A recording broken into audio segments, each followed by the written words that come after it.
Hello दोस्तों, मैं Sarla Yadav SY Hindi platform channel पर एक बार फिर से आप सभी का हार्दिक अभिनंदन करती हूं।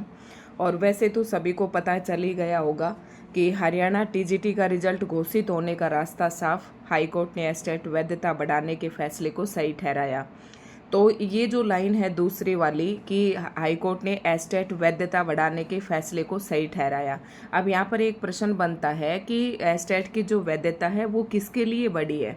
तो यहाँ पर मैं आपको ये बात क्लियर कर देना चाहती हूँ कि जिन कैंडिडेट्स ने TGT जिनका एस्टेट 2015 में पास था और उन्होंने TGT के लिए अप्लाई किया था, जैसे कि आपको हमारे यहाँ पर एस्टेट की जो वैलिडिटी है वो 7 ईयर्स तक ही है। ठीक है, तो अगर 2015 में एस्टेट पास हुआ तो 7 साल 2022 में इनकी वैलिडिटी ख़त्म हो रही थी, जो कैंडिडेट TGT के फॉर्म अप्लाई कर रहे थे।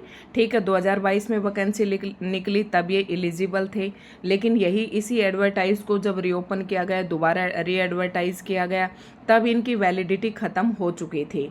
ठीक है, तो ये उन कैंडिडेट्स के लिए है हाई कोर्ट का फैसला कि एस्टेट की वैधता बढ़ाने का जो फैसला है ये उन कैंडिडेट्स के लिए है जिनका एस्टेट 2015 का क्वालिफाई है और जिसने TGT पदों की भर्ती में अप्लाई किया हुआ है। तो ये उनके लिए खुशखबरी है। ये सभी जो कैंडिडेट हैं वो ये ना सोचे कि सभी के लिए एस्टेट की वैधता बढ़ी है। तो ये सभी के लिए एस्टेट की वैधता नहीं बढ़ी है। एस्टेट की जो हरियाणा में वैधता है वो 7 ईयर्स ही है। पहले 5 साल थी, अब 7 साल है। तो ये जो TGT वालों के लिए खुशखबरी है, जो 2015 में जिनका एस्टेट पास था, तो वो अब इस भर्ती के अंदर शामिल हो जाएंगे। और अगर उनका अच्छे मार्क्स हैं, अच्छा उनका एग्ज़ाम गया है, तो उनका सिलेक्शन होने के चांस है। तो ये उन लोगों के लिए खुशखबरी है, उनकी वैधता बढ़ाई है।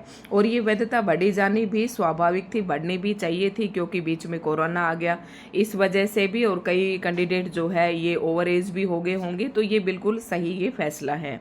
अब बस मुझे इस वीडियो में बात एक ये बतानी थी कि कोई कैंडिडेट ये ना सोचे कि एस्टेट की जो वैधता है वो सभी के लिए बढ़ी है। ठीक है, सभी के लिए नहीं बढ़ी है। जिनका 2015 में एस्टेट पास हुआ था, जिसने TGT के लिए अप्लाई किया हुआ है, ये केवल उन कैंडिडेट्स के लिए ही है।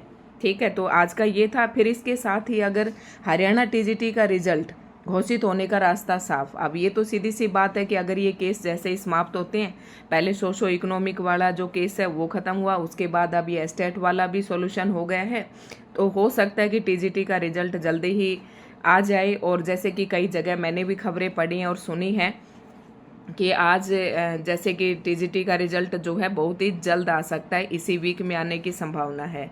तो देखते हैं आगे वो तो होता क्या है। तो ये एक छोटी सी खबर थी सभी के लिए, और इस बात को क्लियर करना जरूरी समझा मैंने कि एस्टेट की जो वैधता है हर कैंडिडेट के लिए नहीं बढ़ी है, ये उन्हीं के लिए बढ़ी है कि 2015 में जिसने एस्टेट पास किया था और TGT पदों में जिसने अप्लाई किया है, ये उसी के लिए है।